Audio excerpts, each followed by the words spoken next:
name is Claire O'Connell. I'm the co-owner of the Gaslamp Gallery. I'd like to welcome you all here tonight. It's an absolute honour to, I'll just turn off the music,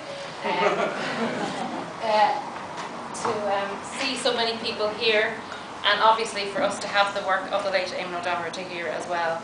I'm not going to say anything more than that. I'm going to hand you over to John Fitzgerald, the curator, and then he will pass you over to Tom. Thanks very much. Good evening, everyone. Thank you very much for coming. It's great to see such a great turnout here. Actually, I'm a little bit flabbergasted. As Claire explained, I'm the curator of the exhibition, and I've been working with Eamon's legacy for some time now. I got to know Eamon personally through a public sculpture he has in Oslo, where I've been living for the last 18 years. A wonderful sculpture at the Henrik Ibsen Park. I had the pleasure of including some of Eamon's work in 2 shows in Norway. Some of it is here, so well travelled, with Mr. Joyce in Oslo in 2010, and he was also in the north of Norway over the Arctic Circle in the beautiful city of Tromsø in 2011.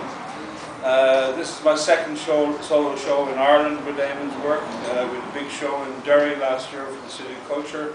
Derry, of course, was Eamon's place of birth, and a lot of people didn't actually know much about Eamon and his fantastic legacy. Before I hand you over to Tom Mathews, I would like to thank Barbara, Eamon's wife, for allowing me this pleasure to work with Eamon's legacy. It's a huge privilege, I must say. And I'd also like to thank Barbara and Eamon's children, who are all here with us today. Aisling, Owen and Megan.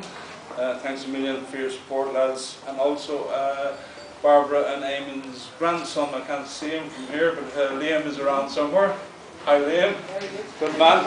Keep coming to art exhibition openings.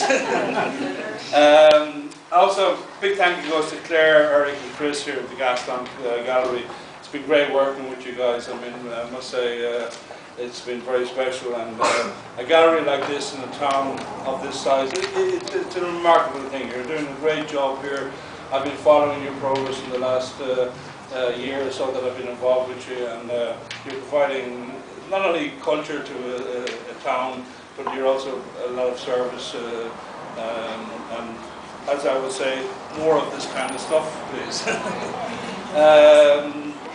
Just incidentally, on the prize list, I've taken a decision as a curator to, there's quite a few untitled works here that I can't source, so I've put in sort of a working title in brackets.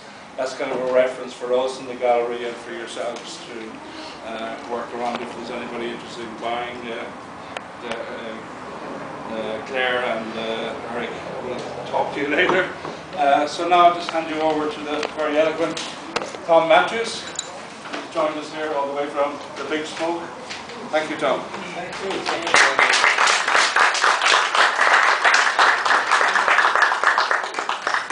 Eamon O'Doherty was probably the funniest man I ever met in my life.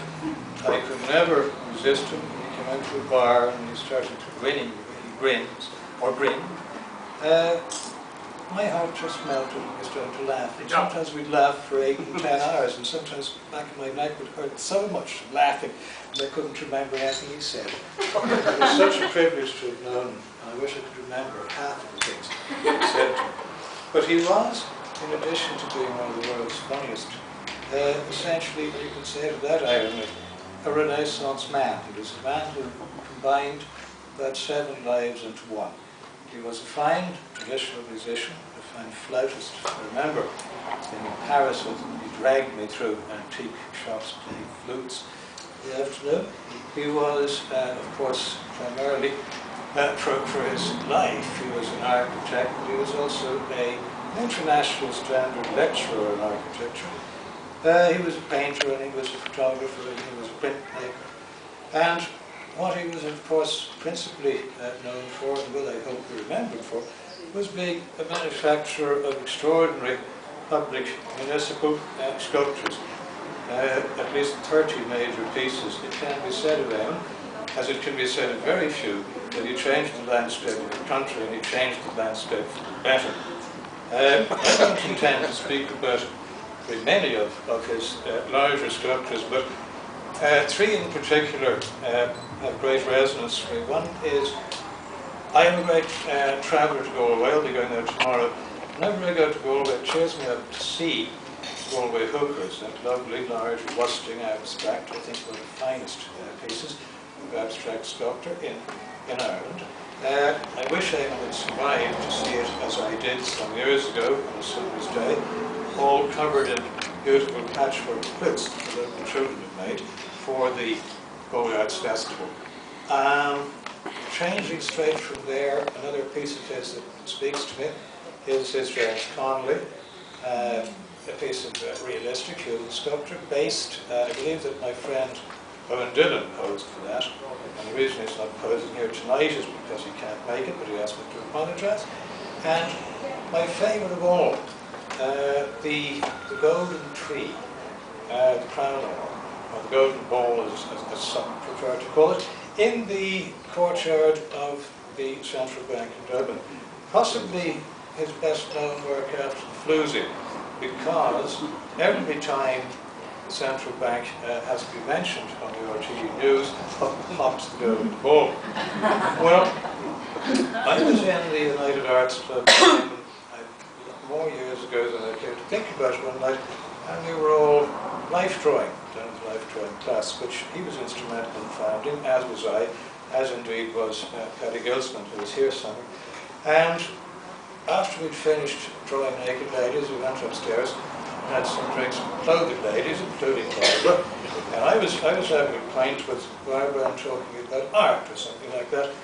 And unbeknownst to me, Eamon had my sketchbook and was lighting it back. He was doing a portrait of myself and Barbara, which I was delighted to find hidden in my sketchbook about a week later.